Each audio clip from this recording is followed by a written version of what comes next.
Fia la mai fatalo fa fa felo yantu i lau mai mo mai nei foi vai ngo tanto por kalame fa nga so sol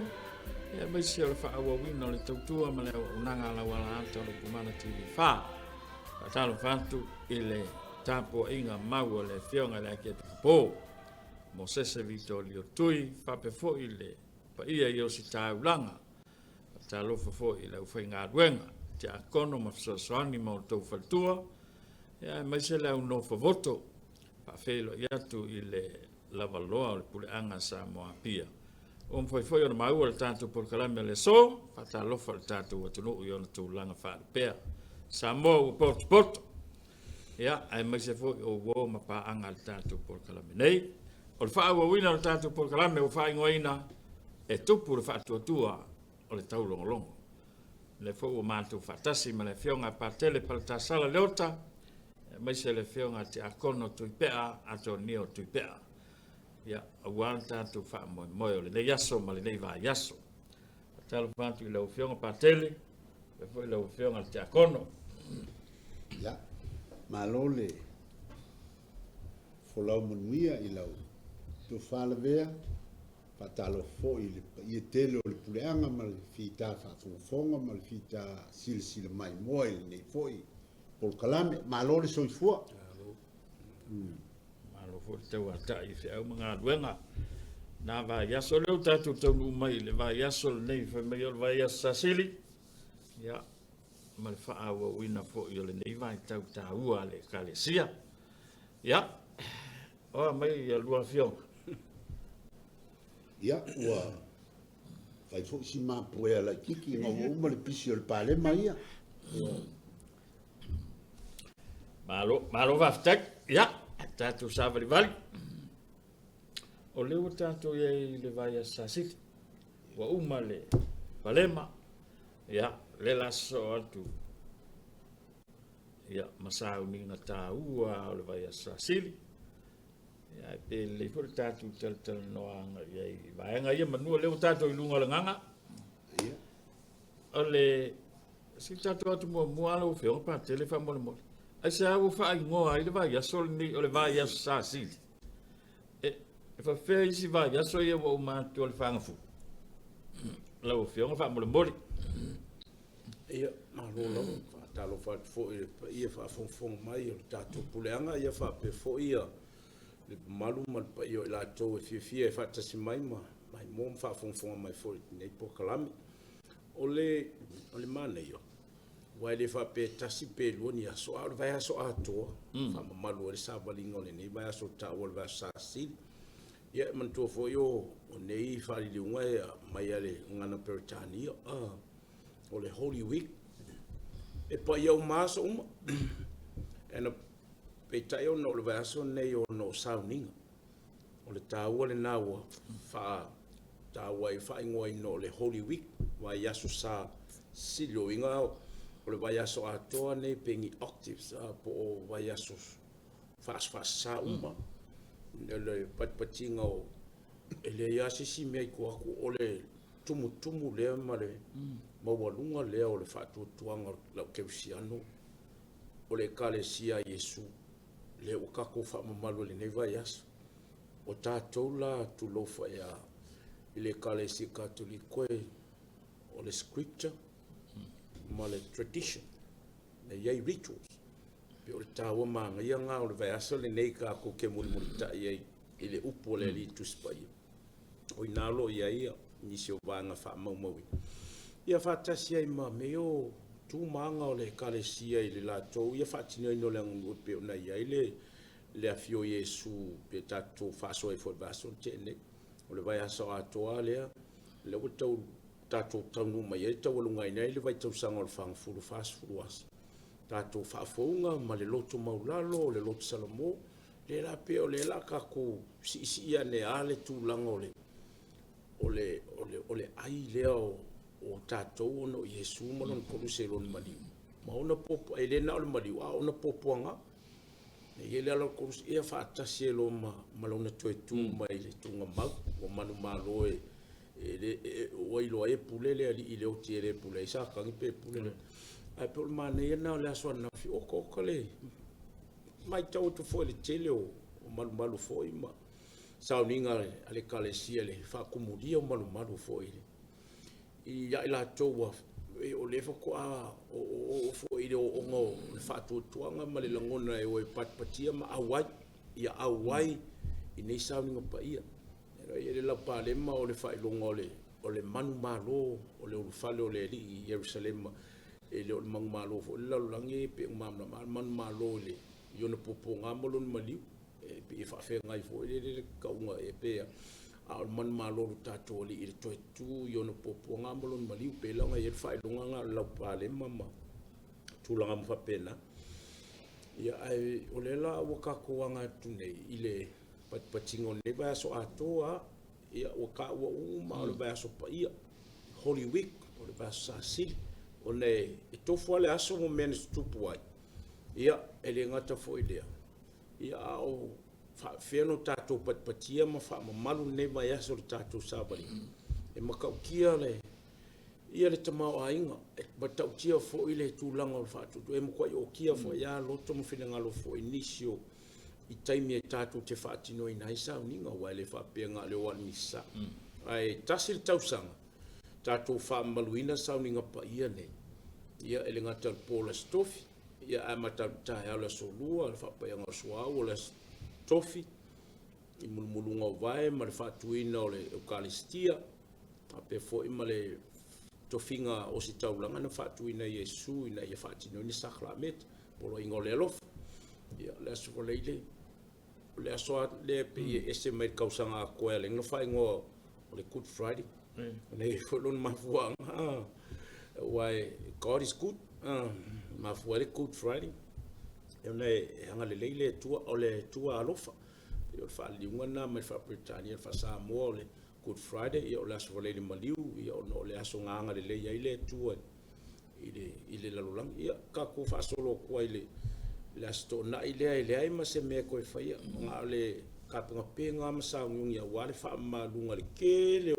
ka ko ke sa vali ai la sanga o mal fa nga malanga male o ese o isala elu mai ai kupito o le sami ula o le fast food ka usanga e koafa male ba ku fua se o le taunu pe yo le fa tatianga le o la fua le patinga o le pola stone ai mal va so atone te yo la ven fa malu to tu o le li mai tunga mauma male ta o le sa ta o le ka po e ka ko o le aso sapo le aso ne to tu ai le ri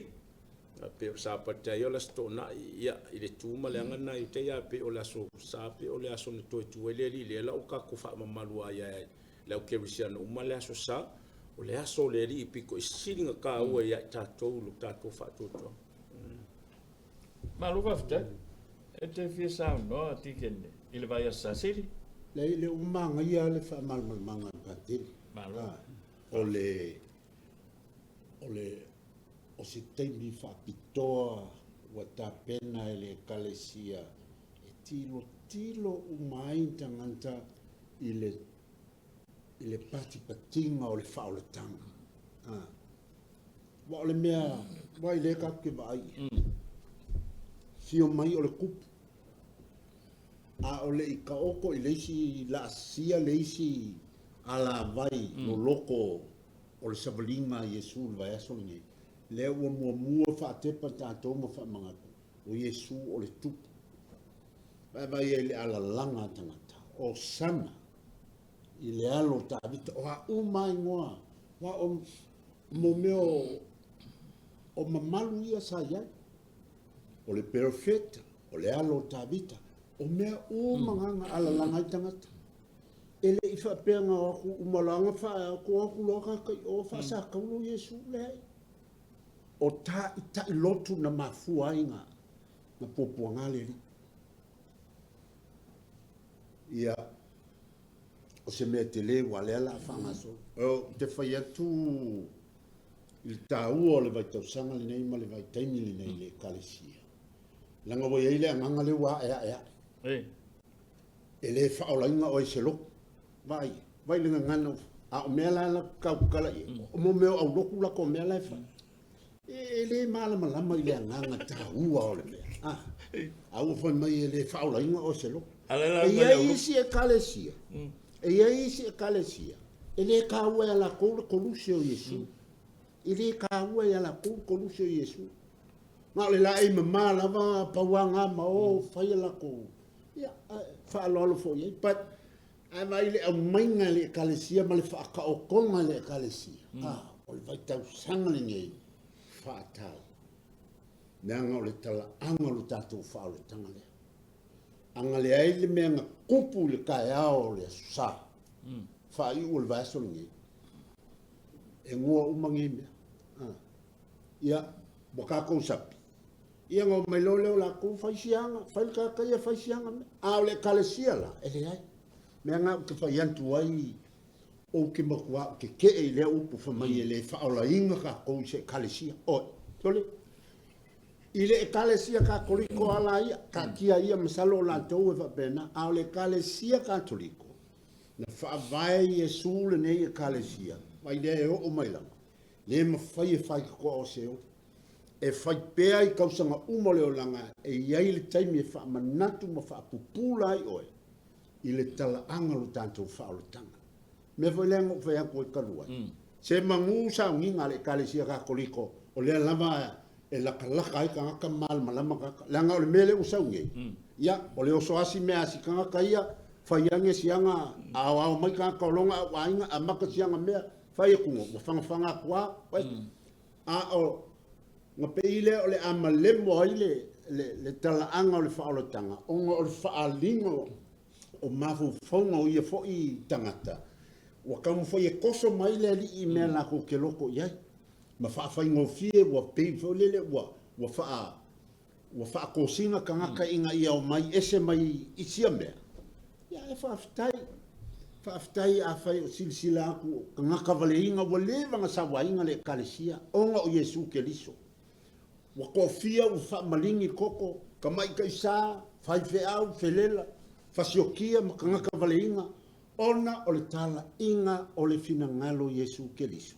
ya banga ya le wa e la fa maru ko kele wa sa wa fa pe o ko e mai vai fe au ma sole o ese na ese ko lo de ai ya wa halo ia wa fai mo fi a le ngaluenga bo le vanga o le sile winga o le laupama le palema e lua winga o le rejoicing fia fola ai ai le isi winga le o mai ai kusa malikusi le faalinga nga ba ia ionge fa makale le laupema le laupama o le failonga o le malitile o le koko o sa onga le kalikongunga ia Yesu man ko le faalinga le kilo ia ionge kai mi fainga ka le kalesia o kau fa nganga me fa lafi ai ma kau va fa ngale nganga ese kau fa makala ko ke liso fa lo ko kele kaka ia mai foi ska ko mai ole wingo le am le wingo le a fa taile kalesia ta male kalesia fa ka o ko le fo le vai asasili ka mai e ole vai so piko silia le ta u le o langa tangata fa manatuai puanga le maliu ma le toi tu manu malo o le tau unga le o tatou whaalutang mele ka ua i kele peo sa ngopa ke o se vai a sa ele kau onga loko a loto noa i aile kalesia ta tia isi a le kalesia katoliko lava langa e a le faipea ia vavenga malemo atu langa ua wa kele ko inga kamai mal ko inga filosofia ese lewa wa manga o faeva file mule le o langa ele ko fiel mol le o langa ai kinga ka kupolo e kinga la tato titinga ma mafatia ai manga o su ele ola file mu mela le wo in fa nga awal se e su e ai le ola file mu a o le koluse tu maule le fa alo fa si ele kalesia e ka uma ye lava nga fe au ya tato e ke fi ban ko le ma vai nga le tua nga o vala au le vai so fo ia ku o vala au ile tua ya Samuel wa le fa au u se ku lang o le va kangi mai ki nga kalinga kangi mai fa sala ko alu vai se fa u ku po sala o upu nga fa ia ele ke al koko ele ke al pelu mai sala mai la e o mai le so la ia ia na me le ma vai na la ngai le ma fainga ka ku mai va pe ka ku fia ola fi le bu o le aka nga ka ke kilo ai lo ka ku o langa masa la ka ku ke kinga inga la e la mona le tinga a le tinga me ta o le tinga lofa o le tinga faita ulanga mala malama ili faingo fia sa ili Yesu ili ka sa wa Yesu sa vali mai a runga le lanci le inga ui mai lama ile o langa o ka ko masangi fa o ngalo ka ko ola e fa ilo mo ele ma malu le tu e ta ua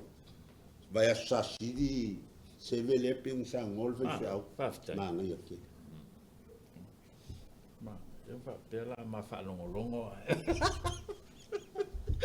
ai man fa kile lo fionga te akono ya o le la el fa so longo al vai a sasi pe o sua u le si sa ni ngata ua le o le so ta ingo sua u le male vai a sal nei lo fionga pa tele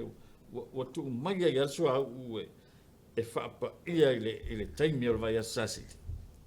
ia mo se foi ao o sua o le o le kalesia o sua ia le pap ki so ka kom fa le kom confirmasio fa o ela foi tofi ki a kom foi fea o le tel ia le ngata foi nao le sua o mo ma ia o le la lenga fai ka o ko le bangalia le sa ia le kala ngali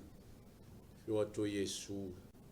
ia o kalima loi Maria Marit o mai la yo kinge o mai diswa mangongi piko ka ngaka e o ai le tino Yesu are la kurisio la so o le ka manga o ile o yuka na ku fa o sorry ia la mai mau me ka ngaka fa ka ngale me fa ka mo misa ko kupe ia la si le fia Yesu ka khale ma kupe alo ngoro ala fa ko Yesu o ye ke mo mangu nga me ke le mangu le o lo tanga tu male sa ungi ele mali o Yesu o fa wina na o ia a wale ka penga molo na tu molo nga mali ia pe o ka wanga o swa o ia o swa fo ye mo sa di ringa o ke cumin le singa swa o ka penga ye sa di pap songa sa mi o pena mole fa wina ila to pap tema e na ele fa ina ele sakala le si swa o tawo o swa ula le kereki pe ye pui mai e mal fili ma tia polo mani nganga le anga me fa penga ia onga fa u lo le swa ule sta ole sacred chrism oil le fa onga e fa ye baptison fa confirmasio le kopo tangata ia la cristiano fa pe fo no fa u ai pe telo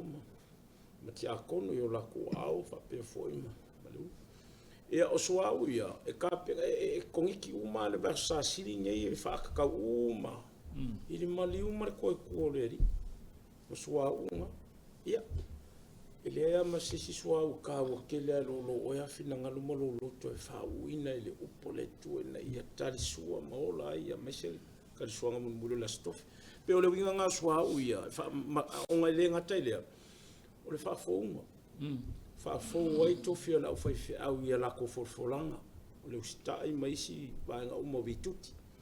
fa fo wai fo ia ti a kono la ko fo vituti na folanga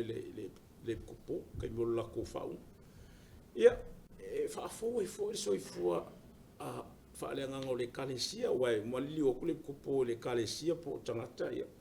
fa fo sanga ia po nga ma fisile fo ia so songi mai le kopo nga ia fa maongi ma ka ku ia fa pe fo inga lango i fa fi au o pu manga o le aso le fa fonga mar fe nga mar ku nga kala ia pe le winga le na o le aso le fa pa Yesu au se aso se fa fonga wa le la ka ku sa vali u falingi ko la stofi ile afiafi ka li suanga muri Yesu mo na so mo na wai ia fa pe fo le aso mali ia e ka penga pe o se fa to muanga o tatou le ma sa siri le ka penga pe fo la nga ele bonga dia ka penga nga o Yesu fa wino so uma nga ya tu ile ne ya so et o lona on popa mo mali malon tu malo fa o ya nga va ale fa nga ino so na le ko po o sta la pe fa nga ti akono mo so le sa no Poi le whaongaina la soau lea e momoli mo tangata mai ia por soau foi. ole ya paso e pe ole soa ule ole o mo e mai pe o nga fe a wa fanga ele fo a ma fo o soa ule ole fa o baptisonga e fa nga e fe a mo tia ko no fo e fa nga la fanga fa nga e sakramento baptisonga e fa tino tia ko no fa nga soa uma soa ui e lua ole kere kimen male holy oil Malo pafta. ai pe ole confirmasio pe nga le kupo ai mo faina delegate pe faina na tofia lo i le kupo se fa au e fa nga ina le so unga sakramento confirmasio pe a ni mafuanga tau nga senga se le kupo yo po le fainga au e ole malanga ya o umanga fofuanga sakramento fatino ia o mafuanga tau na ia po ia fo ia tulanga tofi le kalesia po sui kupo e foi nga faanga e le kupo tu ia ini confirmasio ai fai vera faanga soa unha a pe o le kupo ai le faanga ino o sacramento confirmasio ma fa unha le fai tofi tia ko non fai feo prepte ia na le kupo que fai nga fa ele mo fai nga fa o ele se fai feo se fai feo Malo pafta. E so finga le via fa te via fa soa soa. O le natura o le suau. O le malos. Ia, kalangoi se nganga fo le whaingofi. Sao no? O mea o masini, o le tele o masini. Whai e tangata. Wha moe moe le suau i. Ma wale malosi ma o lai, ma whalelei ai, ma ina ia awange i whe o mai ia ua mea. O le anganga le nā o le suau, le whaai, i le waainga lau te, o le malosi, o le ua matua, ua mawaa, ua whae e matofi, mantua foi le tātou te maua uma le baptison, o le ositaulanga, o le perfeta, tupu, whae uma le kaimi whae e le suau le baptison, a mai e loa maupunga, o le formale na o le materia le o le suau le pensa no pate fai e ia o lona forma ve ai o matupu ve ai o imperfecta ve ai o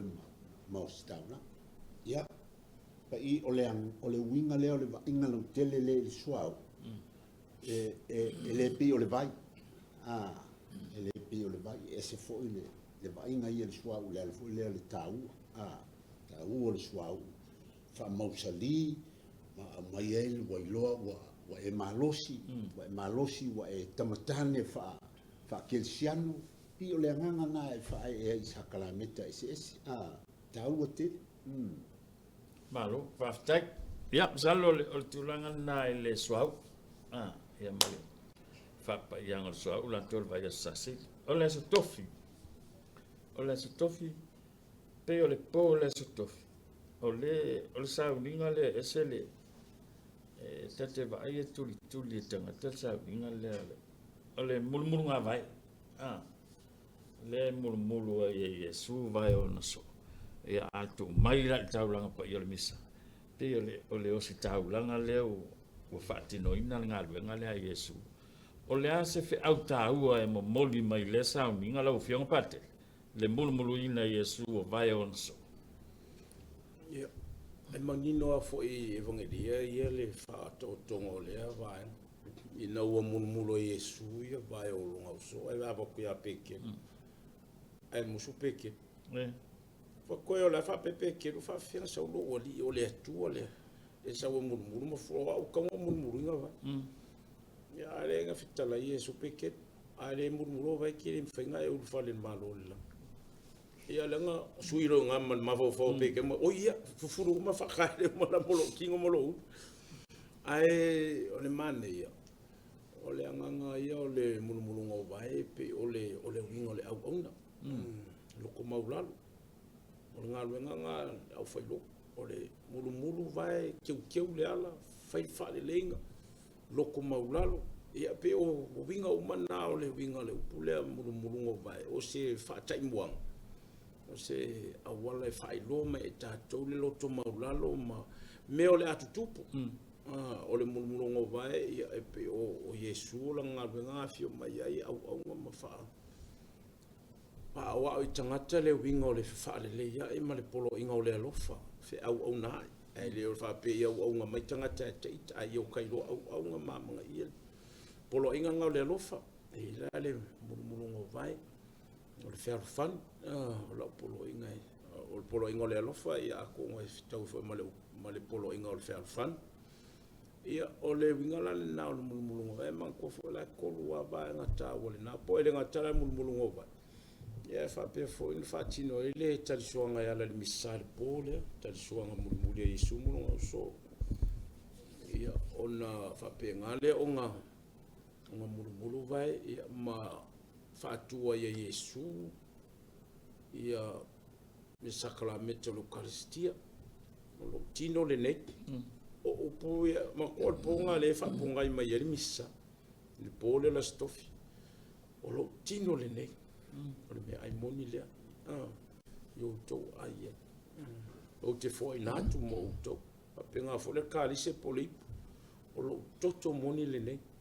o te foi na tu mo to o le afa maringina mo ansal ma tangata uma ia manga lo i o to fai ai taimi uma fa manatu ia i o pulanga ka kingo ngol po le fa tu ino sakramento ngal o le pombo mua le fa longo ia ia le so ia ma mori ma wai fo ia tato le ala wa ka makamanga po le ala fa o ka kule kama whakanga lea Yesu mura o so le fo e whanga i o tātonga nga se tulo taimi uma tātu terisua e le se whamanga kunga ai o le mea moni na tupu po la stof pa ia le kako e ui lava o kako whaia whaafia aso masoma ai o le wheso ta inga o le langi ma le lalulang o ngā ruenga nā sa kalamita l'Eucaristia so ka ia le langi ma le lalulangi o le mene tupu i Kalvari o le mene tupu po la stof pa ia le tupu taimi uma e tātou te patpati ai le sakramento l'Eucaristia po le whaafitai le tua o le winga le upe Eucaristia Thanksgiving po le whaafitai ia e le ngata fo ina o le whaatuina e pēla i mulumulungo vai ngai whaakua ele kofinga o se taula o le ngā ruenga ngā leo o se kaula o e mulumulu vai o kanga ia oe au nga mo kala mai fa o a mionga ma tu manga fa kerusiano o awalo mal o malo le tu o le ro como ra mo e murmuru va tangata o wangi fa pe ko ki o mai ka murmuru ko wa ai o e murmuru va tangata mo e fulu mo e fa ka o ye lo ko malo mo au nga mo tangata tausi tangata ia ola mai maros o le kofinga nga o le vala wina na o le fa tofi ina ia faatino ai pe ona fatati e Yesu le alafu pe o le singa va ka o le mulumulungo ba ta mai ai fatu ino le tofi o staula ma lo fatai sa mulumulu ao tiken ki se mulumulu nga bai a fai o le te ta ua o te akong ele lava nga ka ua ia ki o le vanga mulumulu e wa e se aki akong sili mai fo nga visili e se aki akong o ia ese le wa baila ia ese nga mulumulu nga vai nga pa kele e mulumulu vai e mulumulu ki akong ala ka e isi sauninga isi kausanga o kere vai ai o mai ka fa so ka lo te o fa lo fa makasuri makusau ni ngaso ia e sa fa ia pa kere ai fa ia ti akong no o mesa o kupu ngesa mo kausanga o mai o ngo maku ko fe o le lava pungo ia fa mera ko sa o fa fe o sa fa ia fa me wotu ati akon por soson na no por ke lo soson ele lo ele i to tele ni se to finga tia e fa tino ala to lo mulungo vai ia ono tu langa fa pe o le ako kol ma so fe ia o mafuaila pastorisen ai fa tino ia lato wa mala lo o winga ele kia ele ai mas kia ko po so ngelo ko mau o taua ia le saunaga Ia. patele o mea na tupu lea po o le mulumuluga vae o le poloʻiga lea o le alofa ia kakou fealofa ae fa mai peke pui e lē ke lē faia le mea lea na umaga mulumulu vae o le auso ko e fio ai Iesu ngofo le ulu o le laulau po o fea le mea e fio ai le o staulaga o le tiakono o le mea lava na faia Iesu o le faataʻitaʻi mo le tatou o kakou ā o le taʻitaʻi o le galuega pe a fai foʻi e agau le gaiku ai le faapea ua ave ese ai le mamalu o le kofi o se kaulaga iga ua alu Iesu e fufulu vai o o se faaʻoaʻoga oupu gagai ai faaʻoaʻo i outou faaʻoaʻo i le alofa fealofaga lega faamalamalama le fefea faakū le ukalisikia vae upulai ai le kakalo o le ukalisikia le afua mai le mea oso ai le la e tau i le mea e goto ai faia pea mea gauke o te pefo o faapulisi aukalo o le falesā kakoliko e makuā ese a ma le kelo isi falesā o isi falesā ga o le asā e aoga ai a o le falesā o le kakoliko e makala ia so uma o le malumalu e fio tumau ai le laga o le mea ga fai mai lava a maka le mea i le mea o so ai le la po fea le lalolagi pe feoaʻi solo mo mea kau ma papapomu e fai alo vai ai lua ma liu mai lea faifeʻau ma liu mai lea e pipopō laga o la lava e kigaga vaai aku i mea kau ma le vevesi e fai a laga o le upu na mavaeʻiga Iesu o loo tino lenei o loo toto lenei aso uma mea lanā e auageʻi vaai i le tou falesā o se falesā o se fale foʻi lele fale loko ia ai o le malumalu e afio ai lele laga o lai ai fai le taulaga paia o le misā galulueaga o se taulaga o ai uma e osi le misā aso uma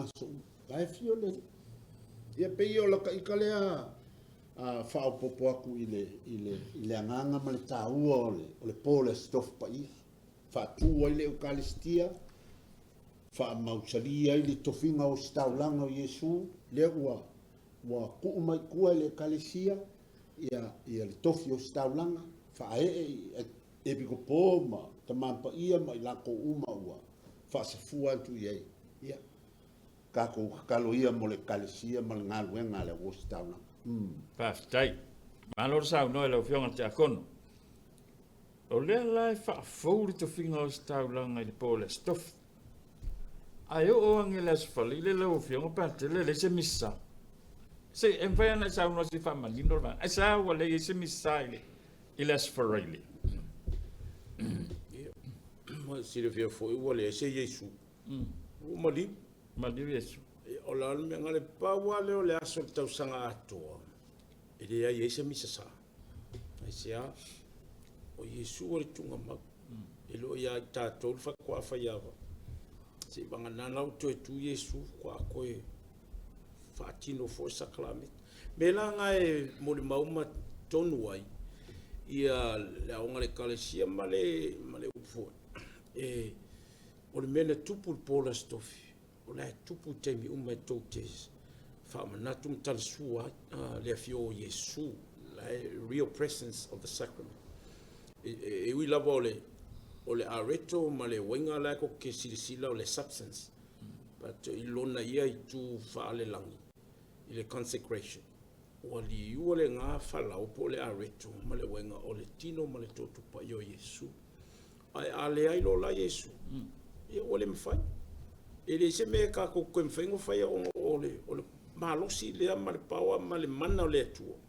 O no le ritunga ma. Nana ngai alenga le mwhaingo whai se misasa. O le se misasa wa o Iesu o le punawai o i o le source. O i o le mafuanga o le sakrameta. O le mana leo le atua e wha wala mai ai tātou temi umai wha atino. O le taulong pa ia. Te mga nana o toi tūle. Ba vea o la sa wa o le pola sto na i o le ala la fanga. A o le misa mo fo i le toi tu. kai me wa na po I taimi la am tanga mal fofonga mai ke lo po ang fenga amaka in ko au mai luma kai mi le fa ye tato la fia fiere kai kai po au na no po e fai va be au por kasi luoko taimi na fai la fanga le fa kat kali ko Yesu wa e te tonu ngan to Yesu va be por tol por fa ia o kai mi langa ia alo fa malum pat pati tato ia ai ono o le soifo maloloina o tangata matutua ia whapena fo I manis ma fo ai ona au mai luma le taimi a ona ona po ia so ia whamamalunga le kalesia o le waweau o le asusa ia ona whatoa patpatia ele le tai au po le asusa e sirofie e se la whanga le po le valua po le waweau e se le misar ke minga le lima le tai au e se fo ila man misar kai au por kaole balu po leiva por sfu ko fo mal misai na no po ono sauninga o mai va pe o patinga mali ai taluai wa pui nga fo le kalesia mal me vole le abuse ia po le over fo I so fo malolo ino fe au ia mal fo lo ma fo lo ia fa malulo le po I po la kai mi karfe ngai ia po ngisa fa kwa fa tino le afi o wangi I whaia o lailunga le la o le malam ia whaatino le afiafi au pongsa pong ia le whapa ia ino le afi o le afofuanga o le fofuanga fo ua toe tātongo le ola ma le soifua le larolangi o le fofuanga le tua whape ma tangata whafowina le mori paskate o le whailongo le toe tu ia la upuna o te talo e whaatino ai e whaifea o le alefa ma le omeka sa sifo me mfapenga e faiama fai longo o le mori paskat ia ona o malole faia ia banga fo ia io repese le vingo le paskat ia ma o le kaimi o le fofuanga o le tua ma fuaingi kanga uma mo rituals ma me mfapena e o fatasi ma traditions ma me o kuspa ia oral tradition e pela ona ia vanga taua ia ona o mai lola ia fai folfolanga fa fonga la ia fai tau al pole o le afionga le tu o le kala anga o le kala o tangata o yutai o tala anga tangata o le nu o le tu I mai le kaiminga fo mai ai nga fausia le tu le langi ma le langi e fai talai le tu sai le matanga le upu le tu foi le upu na on fetala ia tu ia le vani mimo ia fetu ia le masinga ia le o le matutu ia le sami me umanga o le tala na le fofo sa wala ia mal tala ile nu o le tu o le fainga le o singa o le fainga le tu mo le nu ia sa wala mai kupito no polonga wa koi fa makala ma ko lau mama ia me umana ia fa manatu mai ai o ka ko kala nga o le tala winga ia te o ma tala o tato e ui lava ina ese tu anga tu pulang a le tala o tato tu puanga le tala o tato le kefsiano o le nu o le tu se ia o mai lava la le fenga fo ia Yesu le ia le toi tu ma pepese lo le aleluia o ko Yesu ia fo ila ngale ngangana ngangole o tu lo ngale langi le sa ia ka yo so mari ile so valai le pa ia ne ka o tu frai ai o lo pole fa malungo tu Yesu le rafa te sue fo la o ngana tangata o le langi aleluia o kulonga o makulonga lo wa fora o nga so solo o ke a o nga sa o fikia il pong sam me pe o le fa tu saina tato fo ia so I fo masan pe o le mafu ngana ya le na le se mi sa o si taulang pa ia la so fo le pa ia e vo nga le nga o fi o mai fa tu sa o koluse mata uma tonu religious items I tonu farsa ma so se me la vai ufi uma le ia viole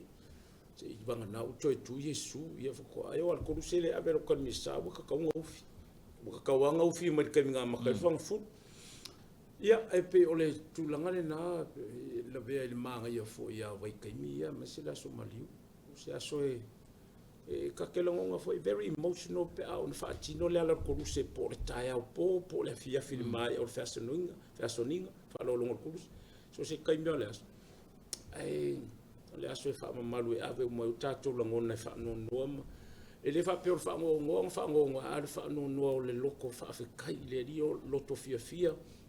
o fai so kasao o le koluso Iesu whaalainga ita o loka fia ma loka ikanga so tanga ma le atua le aso mali. O le mafuanga po le pati le ese mai o whaafio ese mai Iesu ma le tapenakulo ave isi vaenga o le malu e whaafio i le taimi lea mai a le po le stofi alu ma le asfaraile. Ioi. Se fia foi o le po la stofi. E umalor tali songa mulmuli nga le ko ingi sala asfaraile ato o lona winga. Ha o le asfaraile. Ia lava matutoe sakala meta whaapa ia ina le po la stofi. A wala na o le tali suanga. E re o se misasa. Ina asfaraile maliu. Na o le tali suanga. E tolu la vaenga taua o le asfaraile pa ia.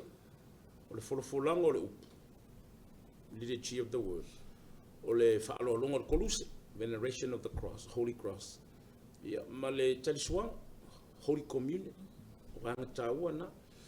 Ai umalor taisuanga le po laso tofi ia. Whaavanga loma whaavanole le kapunga kulo. Ma wa ole ko Yesu. O Yesu lo mari ai te taua ana ia na avele i se si vaenga o le falisapo se si mea pa ia appropriate no fuanga ina ia whaafio le nasa klameta ina ia whaise leo leonga ia tula fono le kale sia ia tae fo su loa o tapuni le koengi leo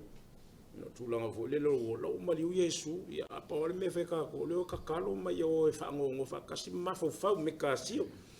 ai lo sa ka ko sang ka kalo o la o mari o Yesu o le ko Yesu so i fu o se vanga na to tu Yesu polastona ia aula das freile ia o vanga na to lo fa ya fo si umi o sa ninga ai o le kai o le vaso pe o la ka nga fa nga filmato fo sa ninga ono sa taua lo fa to tu taua lo awai taua lo la papale taua lo talo ma lo fa tu ai nei vai aso Paule ne vai taimi tatou teu mai fatasi e ka ko kalo mtu le vai le tu tatou pongi fa mo lo fa tu mo lo le ia ina ia ka ko o sa ia le umio sauninga langa na o le umio sauninga ne vai aso ia o le fatino ina le o tatou fa tu ka ko ke o le malo le lang ai ia ono sa i malam papale a uma fo ia tatou fo ia ile tatu taulang pa ia masani ai pe ona lo vai so ne le umi ia male tele o isi vai ngai le mafai no fai tau ia so uma kasi kausanga fati era ngai tau e tele la le pole la stofi ia mo foi la fati no le puengo Yesu e yuka polo la stofi ave lo sai ave lumole lumo kangaka ave apilato famsino ai le passion of Christ le asonna le foi taule na manga ia o le famtalaina wa ka ko ke kalongo so ya pila ko mal fango ingo lima male alanga mo kangaka o kangaka inga o sanga le o ko alanga fa sa tu ole ko lo pila ko o fa finge e fa me fa finge pila ko ba ya e lo o le ko kangaka wa lo nga fa ka nga u lo miki ngo fa ilo me kia o le alo le tu o kalanga le nga sawa nga file fai ka ngol passion of Christ ai sia ka ko ka o finge le ka ko ale mari o le ala e mori mau ko lo pila e kere foi ka ko kala pila o la nga ilo pila to e o le alo le tu am kwa pala ai pila ko fai tangata e ka ka fa sa o fefe fo le pressure tangata inga ia unga i tangata ia pila ko e fai me loko e manga o ikanga mo ole winga fo le tatou so fonga nei ia ale manga inga le fa longa nga fi mar to amale a wai sauninga le ale len fatino ina e ufia fo i fina ngalo tangata la a wai ile folfolanga o tala e mala mai fo tangata le fatino ina le folfolanga o pasio ia ko le tala e poponga mali ole a pe si banga tawana lo pe se manga i lo fa longo ma lo kikiro ko a me se fo la ngai lo pi la ko am kwa fefe ai tangata no le leo tangata malo va ftek o vo le mene va pe o le se ko lo pi la ko ai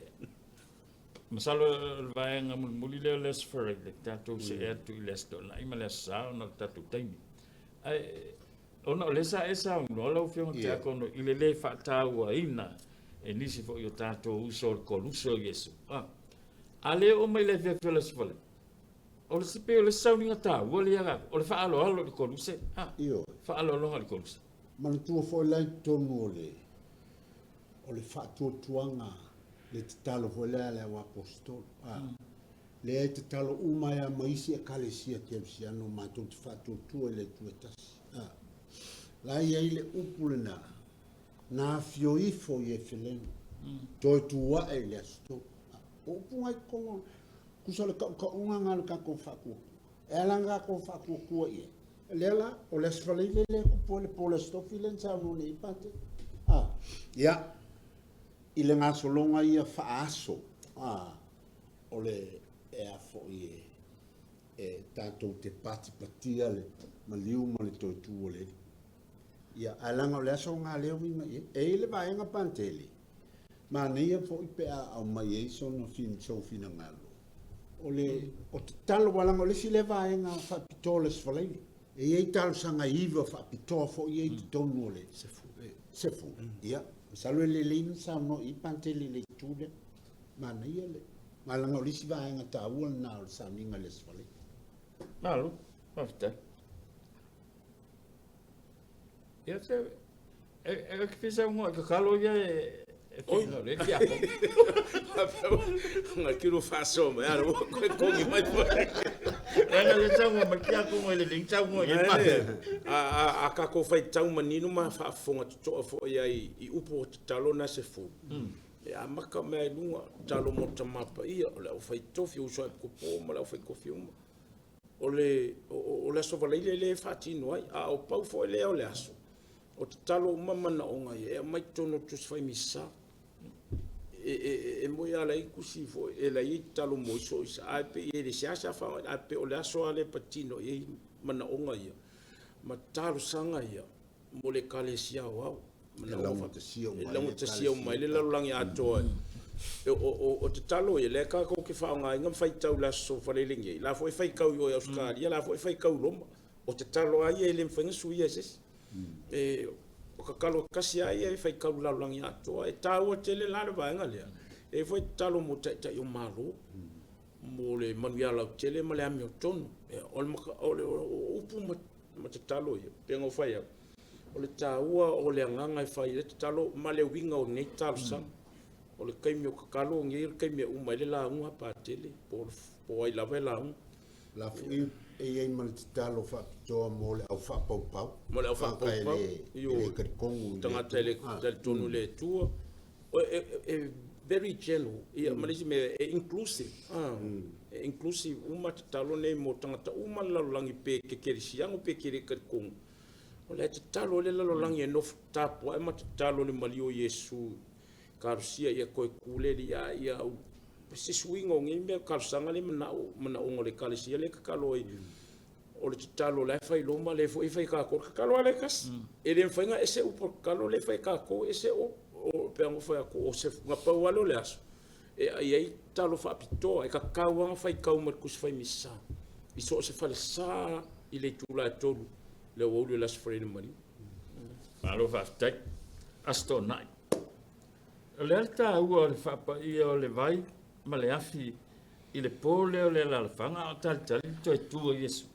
Lau whiong parte le whamon pole. Pea wang o whamtala atu o le amatanga o le fofuanga, ia o le peo koe whaakingo I ka koe whapa, ia le afi. O le afi ale amatanga, ne kuku mai kako mori selo paskate o le mori o le whailongo o le toi tua Yesu, o ia o le maramlamu, o le paskate, ia o le ko sa maanga ma le pongo whaeloa ele koe le saoloto ina o le nu o le tua wha saoloko inga o le lalulang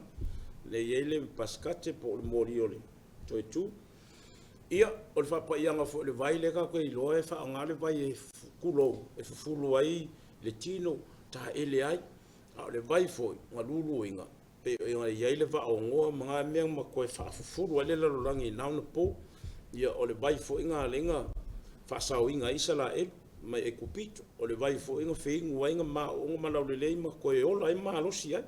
ia e kele a fai longa e o fo o Yesu pa te mai pe pa tiso ina le vai o return o lae e ola ola ma ne ona po o le vai o le fai longa le ola fa le nganga o le ulu fale i le malo le tu le la pe ona ye fa pa ia fa fo e tato folfolanga o tato patison ai mana ia o le vi ingol paskatele pe no ta ia upuna o le vi ingol paskate a wele ang sala sala a tamwe le wa o le ang sala nga wa manuia o le ang sala manuia ale malio ka ke ngofo ai e ka ke sa ngi ka ka fai ka o ku upunga ole ka penga ile pole ia e mawalo ko mau fau upu ia ile ang sala mari vai ngol tanga tau na se sem fale ko ai ako mana na tu ia ile fa nga fa tanga le tu ele fi le ko e polong al nga ka mang sala ngofo ele ang sala manuia ya atam o toe fa ola ina ile lo langi ma o mangi ka ko o inga e ia mala matato o le tu o lona finangalo o wange ia ise si fa pe fefe ile tu o na fa pe agi ife o le tu lo fa mangalo ma fa ola tangata yoi o le upo tusi e mata ile tu ai le fa pe e ka ko ke maka ma fefe o le tu se o tu e fa si o tangata ma fa polonga tangata o le tu ia i lo ava ma fa lo ma i ka ko lo ma ta le tu no le tu o le tu malos ai o le nama ya uma o le alofo o le tu e fa ia uma ne me uma le la ia me uma nge o ngi ka ko fa pe o i feri ma me fa pe o ngo le fa polonga le tu le ai o ka ko wa mi onga ma fo ma ka ko ia wing ai ile a mi tonu ai ile alofo le tu o le anga le leina o le tu o le fatino uma le pole mai le kai me ku ko le afi o le ale wingo le bori paska ko ku ye so le alofo le tu o tangata ele silia e asisia mea e manu malo le lofo le tu o tangata po au tato semo tato vai venga nga le fast food wa so fang food fa fom ka penga malok salamo ma le wai tato ai o le winga la le na o tato fa moi lo fa tek ya salo ya sa no lo fio tato le ai o le te mahu fau i le tupu enga o le meo le tongala au si tama inga o singa lunga fatua a le kele o la ngaluenga e ka penga muamua e wha male le sua lunga le e ke mua kele wha malu le palpala o nga whako alu lo leo le fatu na e wha atalitali le pe tongo e le fatu stei e fa benale ngaluenga le fai le pole skoma o le tau fa maluunga o le lea ina ia tātou malamalama o ka kou lava o ola o le koi faku wa inga e le tua o le penga mai wa kala mai le fuafuanga le tua fa solo mai le lava i pupuanga whianga i mai sala e te ia o nga kolosi lo le vai le pole na le ola fou le wa koi konga pei o le winga atoa le o le pole ala alfanga le langa iei le isi o nga e whakalikali lo le kaimi kukonga ngai le fatu le wa to le mea ngai ki ngai ngai ka penga langa iei le sikari kongunga le ie whawhango kule misala o ka me kaya le sal koe ku a whime ngolo kua po koe whawela me sisi le ngolo kua you know ele o malama tanga le se sengo le tabu o misai o le astai o le sale fako a fai ele misi sai paki ai mo koe kule a leve mainga o vai le kapenga o la peki le anga po ia le la o mongo loki fa boli ele ai na i foi e pa que le se sengo misai que o va pega ka ua le mele un fai le pole skonga le ele ma nge fo le ka ua skonga e fa kusa ile me piko sili no ka ua le tae o le sai le mele tu ya pe ole la unia kilo fai ngo fiela kilo ia vamengo o mal malama le se sengo sa vingo le stona ma le tampe nang ma le toi tu le misal ko pu ka ya le sa malo fa tek ya tu yel ni am no lo fiong patele na minute yet ile se senga la misale po le stona imal misale ta ya o le sa sa u fam kala kwang i am tanga tatu pokola miole o le po le stona e o le ala fanga fa tali li toi tu o le li a le taia o le asusa o le patinga o le toi tu le li wa fofua le fofuanga fo o le li ka kou le fofuanga le tua wa fo tatu tanga fo le lalolang fo le alofo le tua i tatu le asumala o lona winga ese ele fa pela ka loku le pola stona inga fa pela ia ele ku sape o ke le ese malesa ese sele mole e mane tua fo ka ko kere mafainga ka ko ka va inga le sapale ese mere ana le ai la sufre de paio ele mo la sa anga le ele mari o Yesu ele to tu la sa o lona winga e ka ko ia uma mai la sapale ma o fa paia ma suau taau da stofili mulunga vai mar sauninga tal suanga mun